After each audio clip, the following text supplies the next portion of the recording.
To read Back to Reality, the best-selling novel of the Bestseller Experiment by the two Marks, go to bestsellerexperiment.com/Back to Reality. And subscribe to this podcast to get loads of extra bonuses. Go to bestsellerexperiment.com/subscribe. Hey, hello and welcome to the Bestseller Experiment, live from sunny London. Now, can you see us, folks? We've already got several people with us here for the live show today. We've got Ink and Sage and Verbal and the Quiet Writer. Hello to you all. And with me today is editor Emad Akhtar. Emad, how are you today, sir? I'm very good. Thanks for having me. Thank you so much for joining me today. Emad, you're an editor. I am. Tell us about your history, because you've been at Orion about a year now. I've only been here, pretty much bang on 1 year. And before that, I was at Penguin doing crime editing primarily over there. A little bit of science fiction, a bit of mainstream sci-fi. And before that, I was at HarperCollins for about 5 years. I was on the crime list there and started off actually on the Harper Voyager list, which is an amazing sci-fi and fantasy list they've got over there. And then loads of weird little jobs before that, including working at a radio station actually, which was quite fun. Oh, really? Very, very briefly, doing a lot of random bits and bobs. Yeah. Oh no, we can't let that slip. What were you doing? So, I mean, when I say strange bits and bobs, so there was one. I don't know if you're familiar with the Northwest, but you know Morecambe Bay. Yeah. So my mum lives not far from there, so they've got a station in Lancaster called the Bay. Right. And that covers Lancaster, Morecambe, that area. So I was doing like lots of like kind of little admin support type things for the radio station over there, as well as helping organize a charity duck race in the canal, and which included dressing up as a giant duck at the opening of JJB Sports Morecambe. Nice. And lots of kids hugging you and all that, and until they, it was bizarre. Were you in a costume? Full on massive duck. That's what I mean. I was dressed as a giant rubber duck, and all the kids were just flocking to you and loving you. And I'm handing out flyers for this thing. That was radio. I did. I was Kipper the dog. You know, the Mickey and Kipper the dog books. They're very, very popular. Fantastic books. Well, you voiced Kipper the dog. No, I was in the full costume. And we did an event, and lots of small kids looking at us adoringly, and buying the books and everything. And then I heard some 12-year-old behind me go, "Oh, he's got a zip." So anyway, thank you everyone for sending in your questions today. I know not everyone could make it to the live show, so we've had some people send questions in advance, which I know you've looked at, Emad. And if you have any questions during the show, I'm looking at the chat here, so do drop them in, and we'll do our best to answer them as we go.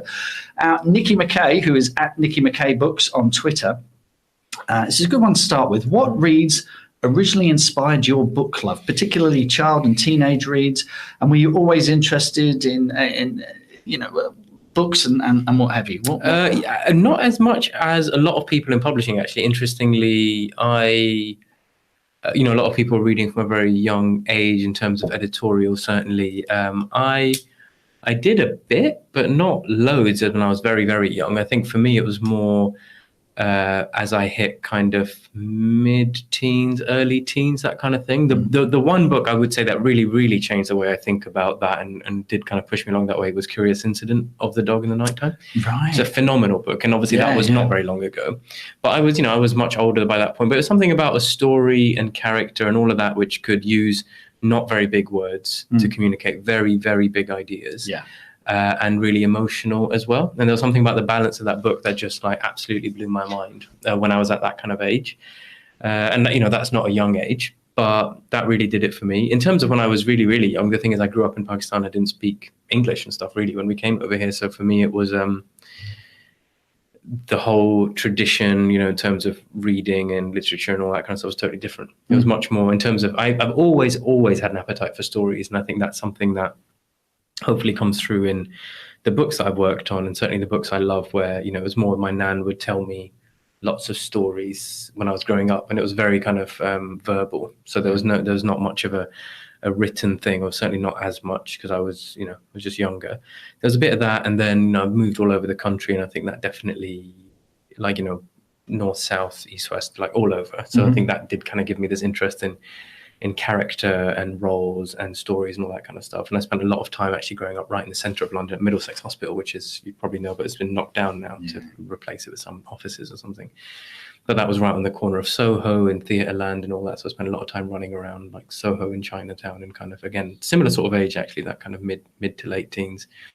And that's probably what gave me the real bug for stories. Right. I don't really make any essential difference. I don't think books are essentially that different from films or TV or theatre and stuff. For me, it's good storytelling does translate, and that's why we get so many cross-medium hits. And every medium is kind of different, but there is good storytelling and good character, I think, is a skill. And I'm sure a lot of your writers, and certainly people who listen to the show, in terms of how you approach, you know, people like the guy who wrote Into the Woods and everything on here, there are stories and rules that of narrative that translate across these mediums. And I'm sure a lot of people are writing screenplays as well as novels and stuff. So I think that's one of the fascinating things about art. It's interesting what you're saying about your family having an oral storytelling tradition. That was very much the case with me. I mean, we would go to the library and stuff, but I had a family who would come home from work, you know, working class family, say, "You'll never guess what happened today." Yeah. And they would always keep you on the hook. Thing. Kept on the hook. Yeah. Actually, now that I think about it, this wasn't in my notes when you said library there. The big thing that got me into crime fiction was audiobooks at the library. And this is like a really big thing for me. Yeah, because again, we moved here. You don't bring a lot of stuff with you, and library audiobooks, cassettes, Agatha Christie, that was the big thing that got me into crime fiction specifically. And then in terms of crime down the line, it was Henning Mankell and Ian Rankin, who I now work on his book. So that's like pretty strange to have that feeling. Yeah, it's very cool. So that was a kind of through line there, if that's...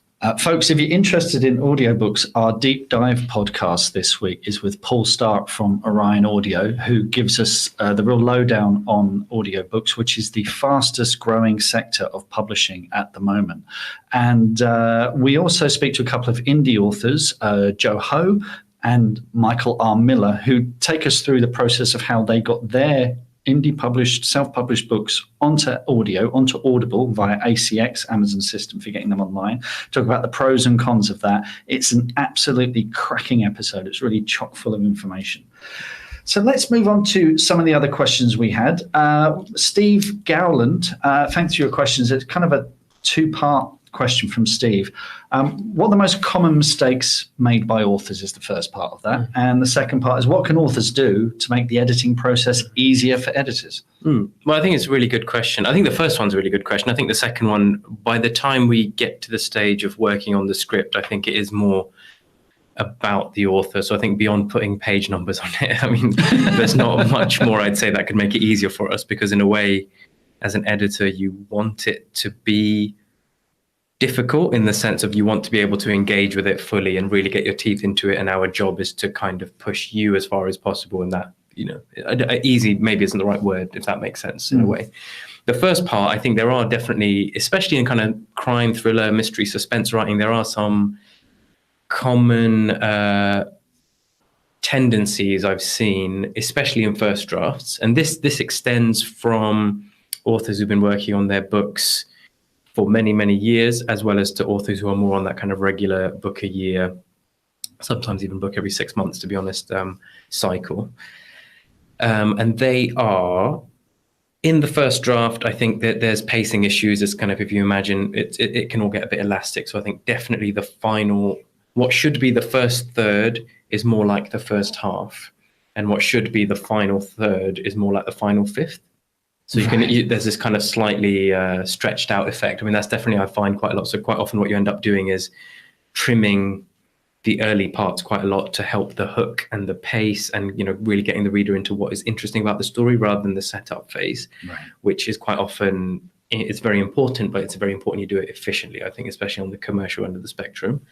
And in terms of the final, what I was saying, that final third to the final fifth, I think it's rushed, basically, for lack of a better phrase. It ends up being too rushed. What people cram in to about 30, 40 pages, what should take about 100 pages in terms of the really resolving it and really stringing out certain things. And the other thing, actually, which I haven't got in my notes, which you see all the time, is people skipping scenes to make it easy on themselves. All the time you get dialogue that happens off stage, you get key action that happens off stage, and the reader who should be invested in the story isn't being rewarded for the attention they're paying And this is like a very common thing that I call people up on. It's like, well, hang on, that's a really interesting scene. Why are you telling us about people talking about that scene? Why don't you show us that scene and cut all this? That's like a fairly common thing. And off the top of your head, do you have any examples of the kinds of scenes that people do skim? I mean, when you say they're difficult, are they difficult dramatically? Is it because they have to dig deep and there are different versions of it, actually. Yeah, that's a good question. So I think some of them are difficult dramatically. So because you want to hit your X amount of word count a day, or you're on deadline or whatever, sometimes people don't write the thing that's difficult dramatically, because it's harder to live up to what's on the page versus what's in your head. I do think that's part of it. I think they're kind of letting themselves off the hook to an extent. And there's other stuff which are kind of slightly boring scenes, but you want to just carry that information. However, you want to be able to write a scene that's dialogue driven, that carries the information, that has lots of other stuff to it, rather than, the main thing for you as a kind of plotter is to just get this one nugget out of the scene. So you try and make it efficient by just dropping this one nugget into a side dialogue or something. But then if you feel as a reader that you are being distanced from a lot of the action and the scenes, especially if you have a lead character who's like, oh, I spoke to this person and they said this. It's like, well, hang on, you're the lead character. You are our cipher into the story. Why aren't we over your shoulder the whole time? There with you? And then suddenly you have a distance, you lose identification, you lose sympathy, and all that kind of the way the story has to work, especially if you have a one character driven piece. You begin to lose that. It's different with ensemble and kind of slightly more multi-strand stuff. You can kind of pick and choose. But that feels like something where someone says, okay, I need this to happen here, so I'll just write that it happens. Yeah, exactly. Okay. Whereas actually, I think the trick is to learn how to write a scene that, this is partly a matter of plotting as well. If you want to write a scene that has that one little red herring, that one piece of misinformation, or the one thing that you need to put in there, how do you make the rest of the scene interesting? And I think it's really important that you can do good dialogue, which doesn't seem important, but in retrospect is, or you can carry it with voice, you can carry it with themes and ideas and issues and fill out the world. These are the real skills of the writer, is to make that scene, which probably isn't that interesting in another writer's hands, a really interesting scene in your hands. I think we all have great scenes in TV, film and books where it probably not the most interesting scene in a dramatic sense, but there's something about it that just takes you to the heart of. It makes me think there's a famous Billy Wilder quote where he says, the better you are at hiding the joins, the better the writer exactly you are. That's exactly it. You don't want to see that. You don't want to see the seams, you don't want to see any of it, you don't want to hear it creaking, you don't want to that's a horrible feeling when you're being pushed. It's actually it's kind of analogous with seeing a really good stand-up pull this joke out the bag that you haven't seen coming, and seeing someone where you can kind of tell, all right, they're walking me to this line. I can do, when's it coming? There it is. You know what I mean? It's kind of similar. And actually that's what craft is. Yeah. And what you were saying about the first act being too long, is that just people over explaining, like you said? I think it's people not going back and cutting it, because quite often most people do write in a linear fashion, whether you're a planner or not a planner. People do tend to write from the first page to the last. You might go back and kind of tweak bits, but generally that's obviously the movement of that you're writing on. Certainly no one goes to the end and writes back, because that's weird, right? I'm sure people have done it. I'm sure there are. I heard Diana Gabaldon talking about how she writes in end space. Really? I'm not entirely sure what she meant by that, but I think she meant that she has bits here, writes little scenes and then starts piecing it together. That's clearly someone who has the whole jigsaw in their head, so they can kind of zoom here and zoom there and stuff. But that's Diana Gabaldon. But broadly, most people write from start to finish. And I think when people don't go back and cut down the bit where they were warming up, that's when it can feel a bit flabby. And also you're trying to write yourself into the story, you're trying to write yourself into the character's voice or the heads, or you don't know the bits that are going to be the most and least interesting to the reader. And that's actually the last part of this question that I wanted to touch on, was quite often in those first drafts, the common mistakes are the writer can't really tell in a satisfactory enough way what's in their head versus what's on the page. So quite often they'll think there's a lot more on the page than there is. So you're like, well, hang on, walk us through this reasoning. Who is this character? You've said something there that doesn't make sense because you haven't given us that information. And that might be because they've cut stuff out to try and get it under the word count, or it might be that they're just not understanding. This is why you need beta readers, and you need someone to just cast an eye over it and be like, is this coming across? Is that coming across? Which is why it's very valuable. That is the process of writing, is getting an image in your head, out of your head and onto a page. And it's funny, I got some notes from a friend this week, and I exactly that. He was like, "What's happening here? Isn't it? Oh no, of course it isn't obvious because I've made assumptions. I've But again, that's a fine line between over-explaining and making it subtle. So. Yeah, it's a very fine line. Thanks, Steve. That was an excellent question. Julian Barr sends us another question. It says, scenario. I love the way he sets it up. Yeah, scenario, like colon. An editor gives you a nice rejection, but says they like your work. Now, you asking for a friend, Julian. Mind you, I know Julian's just signed a deal, which is great. Well, that's good. Congratulations. He or she, the editor, invites you to submit something else. Now, what do you do if you have nothing else ready? Are you a bit stuck? Are you kind of... So I would say if you don't have anything else ready to go, then I guess you've either got an idea of what you want to do next or you don't. If you do have an idea of what you want to do next, I would somehow tease it or give a very short pitch or something to just kind of lodge it in their mind. So when you come back, they'll have something to kind of call back to. The other thing is to get something agreed in principle around rough timing, just so they know, if they're the type to set a reminder or to make a scribble, say, okay, well, I'll be in touch in 6 months or 9 months or even a year. If you have that in and you like the editor and you want to do that, then don't just kind of let it float, I'd say. I wouldn't say, okay, well, I'll be in touch at some point. I just think if you can, even if you're later than a year or something, at least if you get something agreed in principle, I think that can be quite helpful. I mean, has that happened to you? Have you had an example where someone's come back in a year's time and said, yeah, I mean, I don't deal with, well, actually, I mean, I do deal with authors direct a little bit more these days, but I've had that all the time. I think there are countless numbers of books which are very good books, but they're not right in terms of I don't have the vision for how to publish them. There are other ones where the writer is clearly a very good writer, but the narrative has fundamental issues that can't necessarily be worked on through an edit without kind of just ripping the whole thing to shreds and putting it back together, at which point you might as well write something else if you want to do something else. Right. So yeah, I mean, I think that does happen. It takes a lot of perseverance and patience for sure.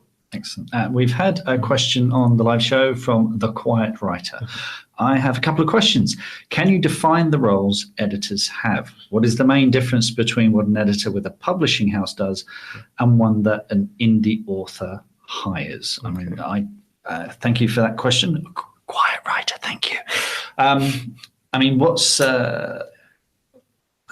we've hired an indie editor for our book, and it was very much a developmental edit. Yeah. She gave us notes on structure and character and things that didn't make sense to her. We went away and did rewrites and that. And then we also hired a copy editor as well to sort of do a pass on that to make sure all our I's were dotted and what have you. How does that compare to this kind of day-to-day work for you? We do a lot of that here. That's not really the most of the day job. I think increasingly the kind of in-house line editing and desk editing stuff certainly doesn't. But if I buy a book, I'll certainly be doing the kind of big structural edit on it or developing ideas with authors who are already under contract. So all of that is absolutely part of what an editor in-house does versus what a freelance editor, presumably in this case, does as well. What the rest of the editor job is, it's kind of in many ways an office job. There's a lot of talking to sales team, marketing team, publicity team. It's about all the stuff. So if you think of like editing and publishing as two kind of different parts of the same process. So you have editing, which is dealing with the text and dealing with the author and making the words on the page really good. And then the publishing side, which is what's the cover? How do you package that? How do you get that to market? Who's it for? How are you thinking about, how do you talk to people about it? In-house, booksellers, retail trade, how do you talk to Waterstones versus how do you talk to Tesco's? These are like the kind of really granular, like anything, you have to think about who your audience is when you're speaking to them. So, there's all this slightly more business strategy, marketing, positioning, identity stuff that is part of it. It's a lot less boring probably than I just made it sound. Well, no, I mean, it is quite interesting. It's a part of it. Here's an interesting one. So the film industry, you think of what an editor does in that, obviously they're dealing with the final cuts of that stuff. But a producer is, if you think of the job of an editor or a publisher in-house here, is probably more in between editor, producer, and what would you call it, like a little bit of assistant director type thing, because it's kind of, you know what I mean, it's interesting when you start breaking it down to the film industry, because part of the editor's job here is to get money together for the package for the author and the agent and stuff, and that's in the film industry, that's a totally different job, whereas those roles have kind of been collapsed here. Is that, I mean, that's the kind of two-part structure. That does make sense. And I mean, I see what you guys do here and how busy you are and how many meetings you have to go to. And there's a part of me thinking, how on earth do you get A, to even read books, and B, let alone edit one? You know, you want to follow it. Evenings and weekends mainly. But So you got to like Fridays, not have a life, basically. No, it's all right. You squeeze it in. You definitely squeeze it in. It helps when the books are good and the people are nice and it's worth it. You know, I think. I'm very into the things I'm into, and I certainly couldn't do a job on books I didn't like. I just couldn't do that. I just couldn't get out of bed and really do that. So it's fine. Good. We have a question from Ink and Sage. Welcome, Ink and Sage. Now, the question is, hypothetically, if an indie author can only afford to hire one editor, what type of editor should they be looking at? What is the most important edit for fiction generally? What would you say? I'd say if the editor is very good and they have a good track record and you have a kind of similar kind of wavelength that you're on, because a lot of it is sort of subjective in that respect, I'd say the bigger stuff is more worth it. I think the structural, developmental, the early stuff, the thing that's really going to move the dial on the concept or the quality of it. I think a lot of the line by line stuff, even if you have the odd bum note somewhere in terms of the copy editing quality and stuff, it's fine if you can string other phrases together and you can tell a story. I think agents and publishers will be able to tell, but it's the real, I think personally I'm much more kind of the content side, where it's not really the form, it's more the content. I think it's those big structural conceits and conceptual frameworks that really add to the reading experience more than just a line by line thing. And if you're writing like literary fiction and maybe it's not necessarily that complex in terms of the narrative, and the line by line quality is the thing that's going to make it, you shouldn't have to rely on an editor really to do that. You should, in a way, I mean, actually, the best solution to a lot of this stuff is kind of develop this other bit of your brain, which is compartmentalized, and that's your editor half and your writer half. I mean, every good writer needs that, I think. Or very close people that you can trust, because ideally you don't want to be paying for this for your whole career, clearly. So no, I mean, there are tools you can use to, for the line edit side of things, and but you're right. I think the developmental edit side of it and structural edit needs an objective person to come in, fresh eyes, and say, move this around, change that around, what have you. But it needs to be an expert person, because you don't want people just kind of pushing things around the page arbitrarily. I don't see it's a waste of your money and time, which is much more important, actually. I think time, the more I think about it, is like the main gift. Absolutely. Absolutely. Brilliant question. Thank you, Ink and Sage. We have a question from Catherine Kendall-Abusha. She says, it's similar to Steve's earlier question, but is it worth investing in a it's kind of a similar question to Ink and Sage's. Is it worth investing in a developmental edit before you submit to agents and publishers? How much work would they expect you to do on a novel? I mean, I think it's a different enough question. I think the amount of work totally varies, and I'll explain like different versions of that in a second. Is it worth investing? It depends whether the edit is good and how much you feel that you need it. I know for a fact many agents, they read their slush pile, they engage with stuff in a very undeveloped form, and they work with authors for years and years sometimes, and that is a fact. This idea that agents, not all agents read their slush pile, but a lot of them do. Most of them do, certainly that I work with, and they are gold panning. They are looking for that stuff, and that is 100% true. And agents are really, really looking for great authors. This ivory tower thing, or whatever that kind of conception of it came from, just simply, I do not see that as being true. So in that sense, I don't think it needs to be 100% polished, because they're working it anyway. An editor will work in it as well. An important thing actually to note, and this is something that I do think about when I'm working with authors from certain agents, is you get editing agents and you get non-editing agents. You get some agents who do a lot of work and roll up their sleeves and do that.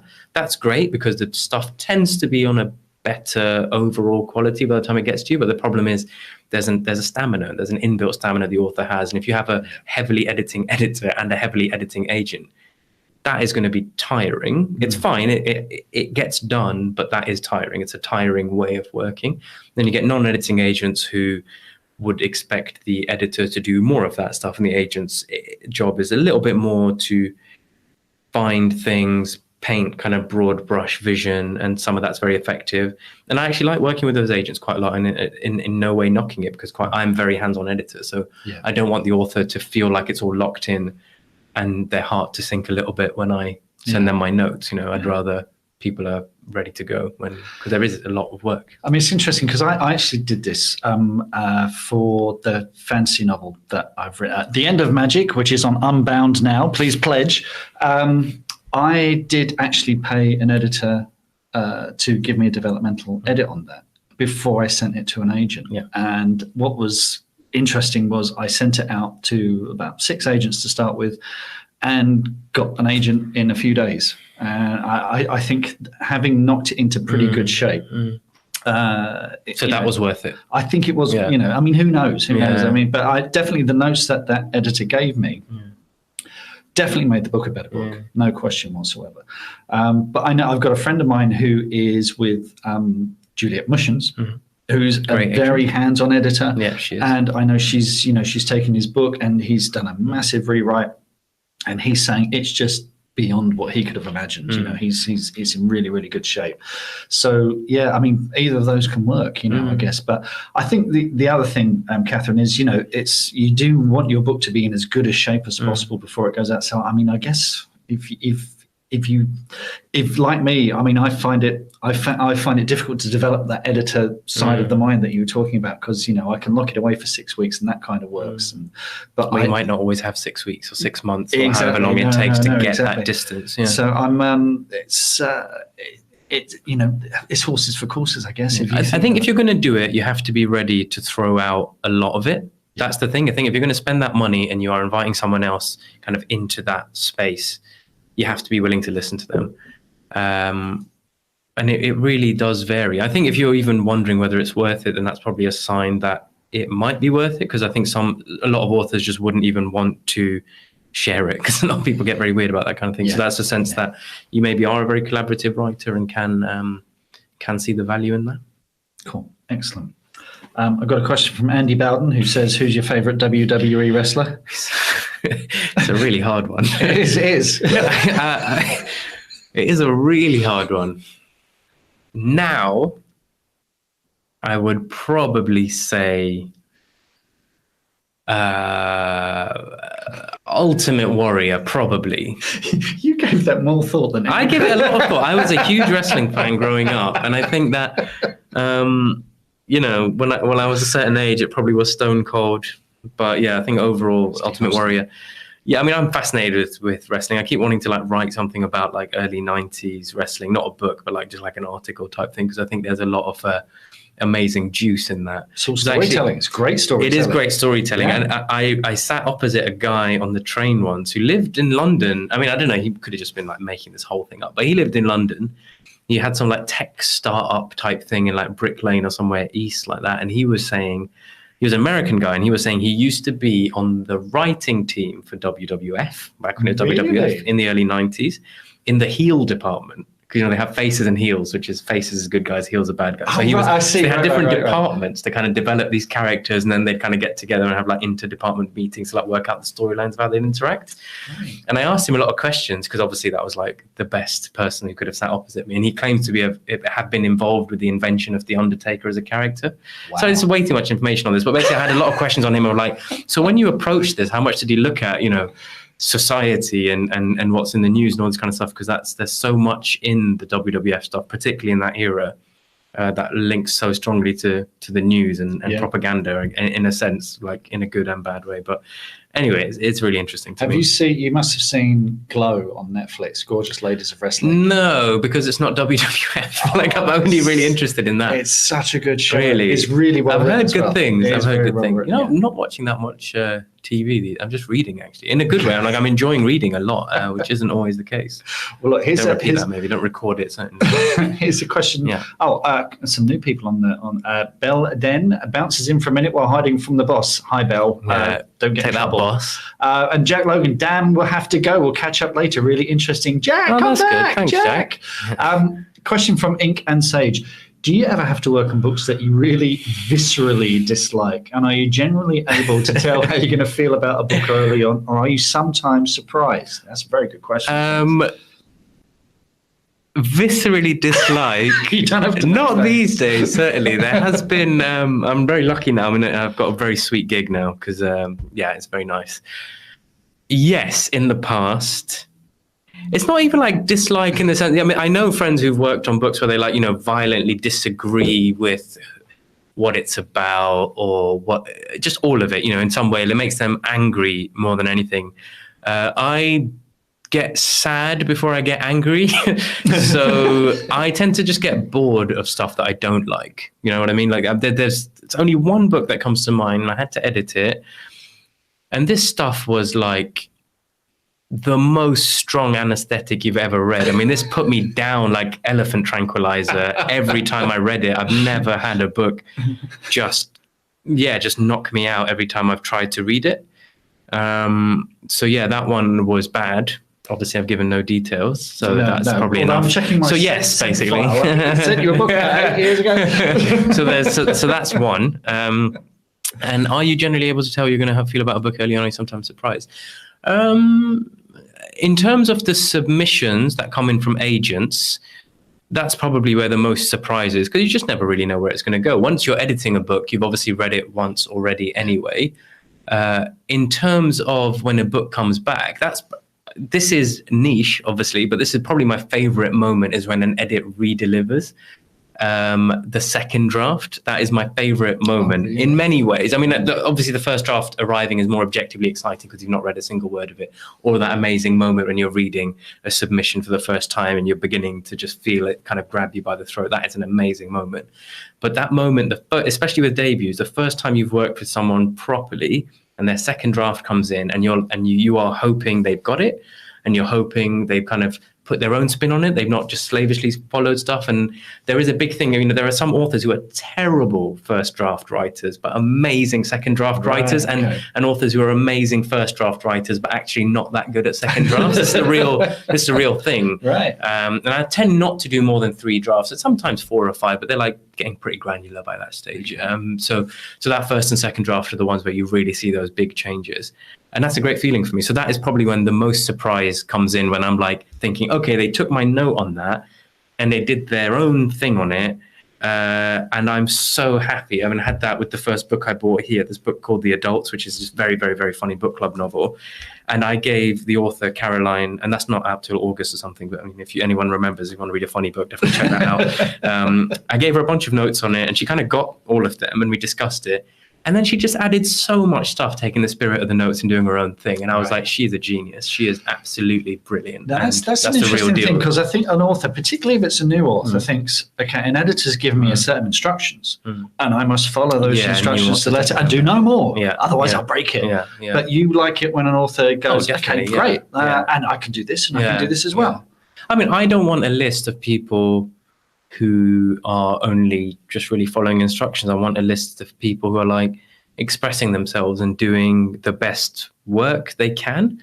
And sometimes it's, as an editor, you're not specifically giving such kind of severe handhold saying, okay, this needs to be exactly like this. So don't get me wrong, sometimes I do that. Sometimes everybody does that. But it's more, there's something in there that you're trying to get out, you are trying to get the best version of this story out there, the best version of their writing, whatever. It's like a cover song, it's like every song has a different face or a different identity, and there's lots of different artists who can do different takes on it. There's no correct version of a book. You just want it to have its own tone and identity and everything. So I definitely, and this is a thing, you're absolutely right, this is a thing with debut authors who are like, just tell me what to do. I'm desperate to either get published or to kind of do the right thing and be in people's good books and stuff. And that's great, that's a good attitude, but it has ultimately, it has to come from you guys, and it has to be an expression of what you want to do and how you want to write, and that's when it's at its best. I've had this with screenwriting, because you'll get notes from script developers. TV and film people, they just, I mean, that's like... Well, there's a whole sketch. That's that real triggers broom thing, isn't it? They just replace every piece of it. It's like, well, did I do any of this? I think it's a Mitchell and Webb sketch where the guy's giving the notes. He says, like this, but not like this. Yeah, like this, but not like that's this. amazing. Kind of like that. Yeah, we are exactly like that. But It's what I pretty find savage. is I mean, producers or execs or whatever, because they're not writers, they're not script development people, and they might give you ideas and they say, why don't you try this? And you kind of think, oh, it doesn't really work. But you have to acknowledge that there is a bump in the road, that they've hit a problem, and it's up to you to solve that problem. Yeah. And I think that's, so if you get a note, don't feel it's didactic or whatever, you have a think about whether you actually want to go down. But the fact is, there will be a problem that needs. There will, yeah. I mean, there's always something that can be improved. I mean, I can't remember who it is. Which writer is it? I mean, it might actually be Rankin, unless I'm just totally misremembering. If you want to learn with John, he has a 16-week online course called Storytelling for Screen Drama, which starts on the 29th of May. And John's company's been very kind enough to give us 5 vouchers. Each voucher's worth £400 off his course. It's exclusive to bestsellerexperiment.com listeners. So if you'd like to get your hands on one of those vouchers, pop over to bestsellerexperiment.com, click on the Win tab in the navigation, enter your email, and we'll send you details and the code to use to get that discount. And it's only the first 5 that redeem the voucher. So pop on over and use that voucher now. He knows what they're doing, right? I mean, these things are so subjective. Like someone else might have their favorite book or film or whatever might be the thing you hate the most, and vice versa. And that absolutely transfers right across the board. There are, it really is just a matter of taste. And there's loads of great examples of books that weren't picked up for years and years and years that didn't. And that's not to say that, everything is a rough diamond. That's not true. I mean, might just be that it might be a great book, but there's not really a market for it, sadly. I mean, that's the bit that kind of does depress me, to be honest, is the thing that and that's actually the thing that internet and self-publishing and all of this opens up in a really beautiful way, is that, and then you'll have publishers coming back to you cap in hand and be like, please, can we make The Martian into a movie? Like, no, you can't. No, you can't. So definitely there's not something that should be a cause for tears or whatever. And just if you feel you can do better, or you can write better books, or if you have readers who genuinely like your work and that you've reached people, I mean, that's the main thing, isn't it? Ultimately, some editor sitting in an office trying to fulfill a certain brief or whatever, it's not what it's all about. No, I mean, I remember getting my first rejections. I remember getting the first bit of feedback from an editor and thinking, I've got a card in the game, I'm kind of, they know me, they know I exist. So, it's not the end of the world. Incan Sage has another great question here. Personal preference question now. What is your favorite trope to see in fiction, and what's your most hated trope? Favorite trope is actually probably harder to answer, isn't it? Because tropes, for those who don't know, tropes are those little cliches that we see in storytelling that crop up again and again. That you kind of think, oh, here we go. But cliches are cliches for a reason, because they often work really well. Yeah, they can do. Yeah. Most hated trope. I'm sure there's a very, very, very long list. I think off the top of my head, I don't like. And every submission used to do this, because I think at the time a lot of Hollywood films are doing this, which actually they're doing a little bit less. I don't like when you have a really action-filled prologue, which is taking you like 50 pages or 50% into the story. What happened? And then it says 2 weeks earlier. Yeah, exactly. Either 2 weeks earlier or in the future or whatever it is, whatever the time difference is. It's a way of putting a bandage on the kind of the void of the kind of gaping hole that is lack of the plot in the first third. Normally, it's to hook you in and say, oh, stuff happens.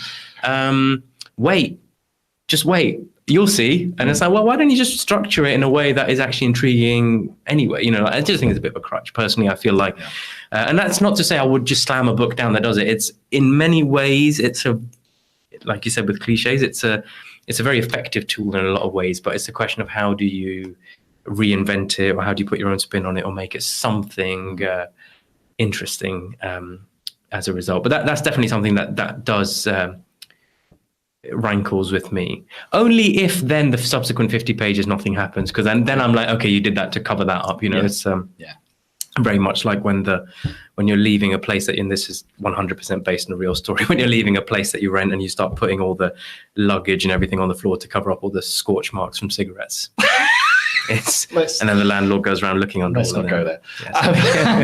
I do have a favorite trope, and it's one that Pixar uses again and again, and it gets me every time. A favorite trope, and it's the hero self-sacrifice. Okay, Disney Pixar did this really, really well, where in the final act, the hero will step up, and it's in BMO, in Big Hero 6 and Wreck-It Ralph, and those moments at the end where the hero says, I'm going to sacrifice myself to save other people. And it gets me every time. And I'm a sucker for it. And it is a good trope. Yeah, it's very selfless, isn't it? And it's emotionally very affecting. Yeah. Have you read that Pixar's Rules of Storytelling thing? You ever read that? Of course. Yeah, it's great. So, I mean, everyone who is...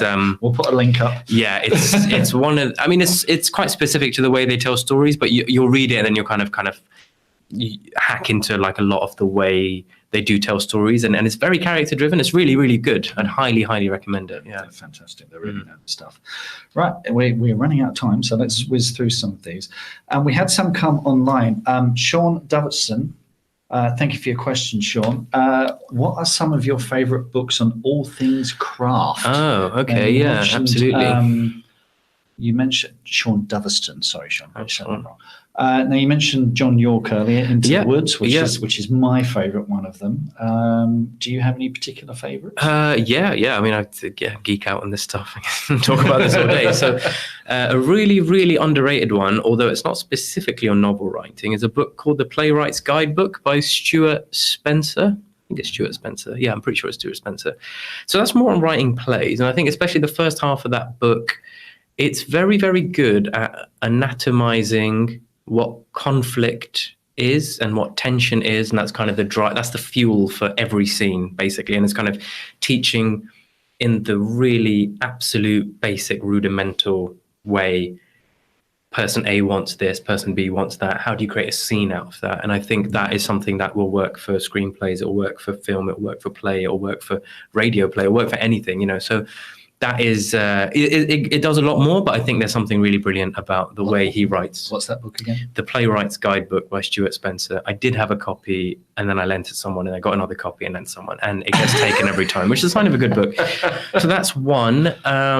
What else is really good on craft? I mean, I think, Story by Robert McKee is really, really good. I prefer that to Into the Woods, actually. I think Into the Woods is not really on craft in a weird sort of way. It's narrative theory.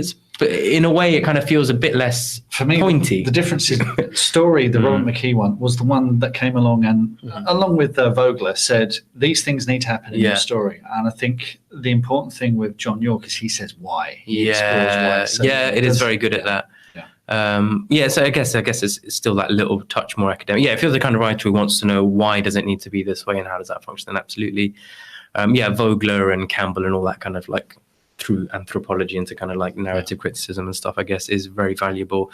The other one, and this is totally free to check out online, and it is brilliant, and a lot of you know this already, but the Channel 101 stuff that Dan Harmon did? I mean, I'm sure we've talked about this before. Yeah, so this is brilliant. So Dan Harmon is the guy who wrote Community and Rick and Morty and all this kind of stuff, but years and years ago, I think he used to run this... this is before the internet. I think they used to run this like short movie night where people would like come and like show their little shorts and stuff. And it was primarily a comedy thing, as a lot of very super shorts tend to be. But as part of that, and a very, very early kind of form of some version of Wikipedia, I guess, some type of thing like that, he wrote he actually kind of formulated this condensed down version of the hero's journey from Campbell and Vogler, which was like a 13-spoke wheel. I think he simplified it down to 7. And it's brilliant. You can watch it, and if you Google the videos that some people have made for it on YouTube and stuff, it's just a great expression of like it's very elastic form, and it's kind of as useful for analysis as it is for creativity. And it's really good. If anybody isn't clear on how to find that or anything, then I can probably do an extra little note for you on it There's loads of great stuff. It's brilliant. It's just super usable. We'll put a link up. How conscious are you as an editor of those kinds of structures when you come to do a developmental edit? Do you sort of go, right, okay, crack knuckles, let's get out the key? No, I'm not that schematic. I think I will read it, and if it's working, then it's working. And it's quite intuitive, and you're trying to see if it sort of weaves its magic on you. Sometimes when I'm developing stuff from scratch or on outline stage or synopsis stage, I do think about that kind of stuff, because you're not seeing it on the page. You don't want someone to write 300-400 pages and you'll be like, oh great, we missed this really important kind of structural pivot. So I do think a little bit more when you're thinking on synopses and things. But to be honest, I've probably been doing it now long enough that a lot of that's sort of ingrained and I don't really think about it too much. It's useful. Like I said, it's probably more useful for analysis of something that is there rather than than what isn't. If that makes sense. Some more listener questions. Ed Howard, can you explain the line between moving the plot forward and unnecessary background and description? I can. So the best way I would put this is, and again, there's a bunch of really good stuff about this online. Kurt Vonnegut's got a great thing about the 3 things every sentence needs to do. Right. Do you ever heard this? So No, he basically says it either needs to advance the action forward or tell you something about the character. In fact, I think it's 2. It might not even be 3. I think that's it. Or ideally do both, which might be why I've got it thinking Every of the third sentence. thing. Everything, yeah. Wow. If you think about it, a lot of his stuff really, when you read it, probably doesn't. He's got a lot of flavor and just random stuff in there, but I'm sure he knows what he's doing. So that's kind of one steer on it. In terms of unnecessary background and description, so moving the plot forward is clearly things are happening. Yeah. The plot will, even if you feel like you're moving it forward, if there's not enough texture in it or things aren't paid off or whatever, then it won't in retrospect feel like the plot has been moved forward. It will feel like, I don't know, most of the seasons of Lost or something. And then in terms of unnecessary background and description, I think specifically around exposition, this is a conversation I have all the time. I specifically think about it as a kind of supply and demand curve. Right. If you oversupply stuff that nobody wants to know, e.g. if you open the story with a massive dump about, and to be honest, very, very good writers have started many stories with a huge dump about where people have come from and stuff, but they do it in a way that kind of carries the action. But generally, if you are oversupplying stuff for which there's no demand, the thing will kind of lock up and freeze. If you undersupply, people might get a little bit annoyed, or again, there are like very kind of tropey ways you can do that, where the detective has a dark secret and you don't know what the dark secret is until right before the 3rd act when the thing is revealed, and you need to go out and have the showdown with the person the dark secret is on, right? But it's how do you play with those rhythms and how do you play with those beats to make it interesting and refresh it? So I would say supply and demand. Yeah, you have to create, not arouse. I was going to use the word arouse, but I didn't. You have to create enough interest in the reader to satisfy the demand for wanting to know a bit more about the character. I think if you give it too much of it up front, or even a bit later on, that can be a problem if we don't want it. Very good. Adam Meyer would love to know what qualities you see in best-selling authors like Connelly, Rankin, and Justin Cronin that help them be so consistent and prolific. Is it a willingness to take notes, working hard, taking chances, any or all of the above? With a lot of them, because I haven't worked with them when they were earlier in their career, I'm not sure how useful it would be for debuts. Having seen a couple of Connelly first drafts in the last year or so, they are just absurdly good. I have to say, he's so far into just knowing this stuff. So we were at an event with him last summer.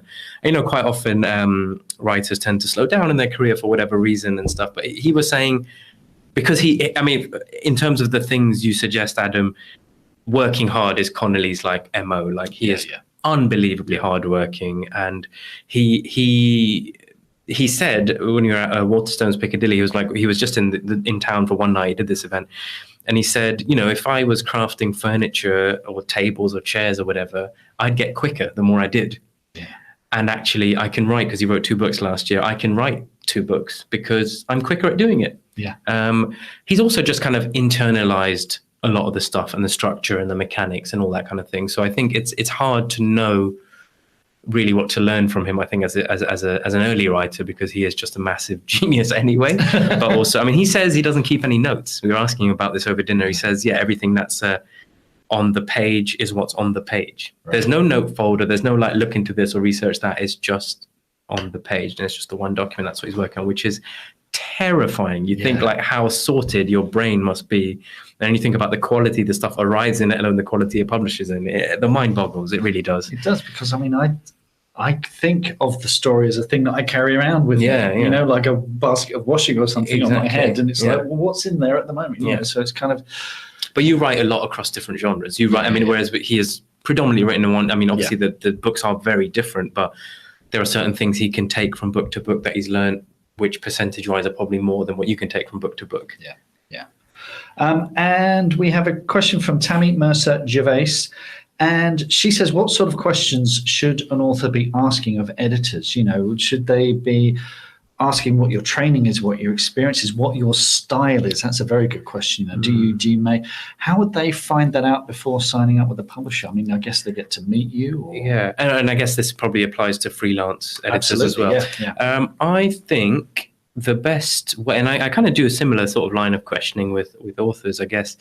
I think it's finding out what their tastes are and what your tastes are. So quite often with authors, I'd say, what's the book that you wish you'd written? What's some of your favorite TV shows at the moment? What's some of your favorite films? What are some of your favorite books? And I think kind of triangulating between taste and different mediums probably gets you into a ballpark. And realistically, I mean, I think you can learn something that, okay, we might want to write a thriller together, right? You might want to write it, I might want to edit it. But if we have the same stand-up comedian in common, or we have the same totally different medium, totally different kind of area thing in common, that probably speaks to some kind of below, you know, not the rest of the iceberg, if you will, similarity that we have. And I think that there's quite a lot that kind of speaks to what wavelength everyone is on. So I think those kind of questions are probably more relevant than qualifications or experience. I mean, I think obviously it's good to know which authors specifically they've edited. Training is a funny one, because nobody really gets trained to be an editor. You don't really go to editing school. You don't really get given stuff. You tend to either learn on the job or from your direct boss, or just asking a lot of questions, to be honest, is what I did, and seeing other people's notes and trying to like make your own voice. And yeah, I mean, I think that's probably most of that. Cool. And I think final question, because we need to wrap up soon. Ink and Sage, fun one. If you weren't an editor, what would you want to do for a living? What would I want to do for a living? I don't know.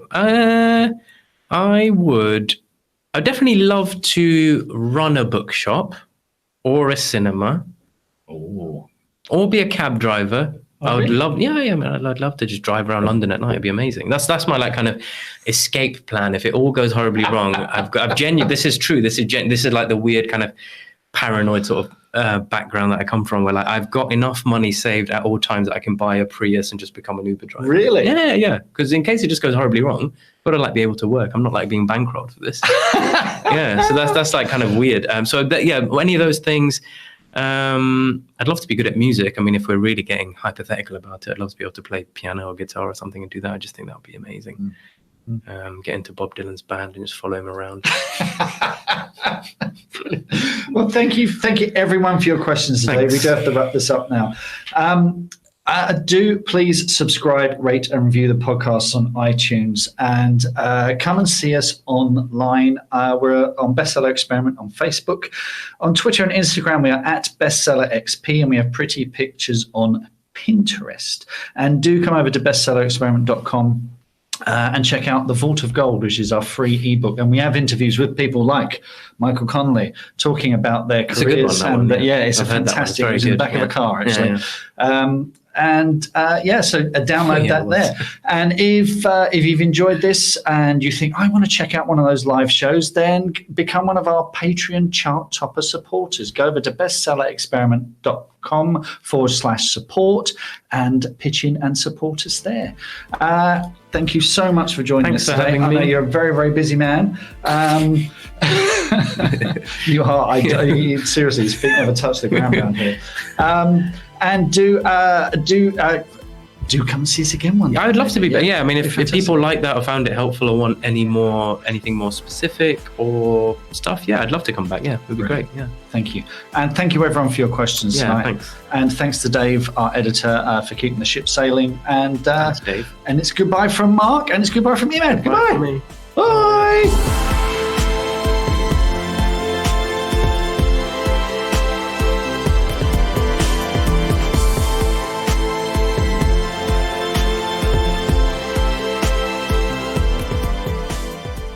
What are your writing dreams?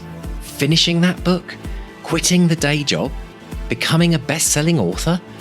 Since 2016, we've interviewed and studied the advice of over 500 best-selling authors who've collectively sold over 1 billion books.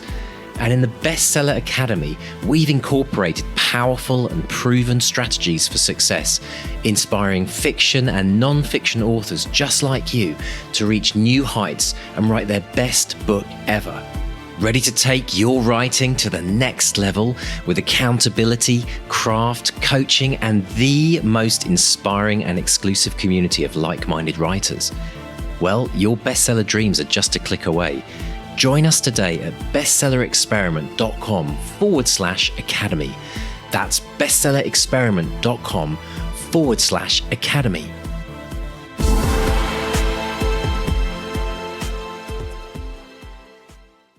Are you ready to transform your writing and your life? Join the 200-word challenge today. In just 5 days, learn to develop a lifelong writing habit with over 2 hours of free expert coaching and the encouragement of a vibrant community. This program has already changed the lives of thousands of writers like you. No matter how busy you are, this challenge will show you that with just 200 words a day, you can significantly boost your creativity, productivity, mental health, and confidence, propelling you towards the end. For the first time, receive comprehensive coaching and step-by-step guidance, all for free. Transform your writing habit and start your journey to become the writer you've always aspired to be. What are you waiting for? Sign up for free now at 200wordchallenge.com and make writing a part of your daily life for life.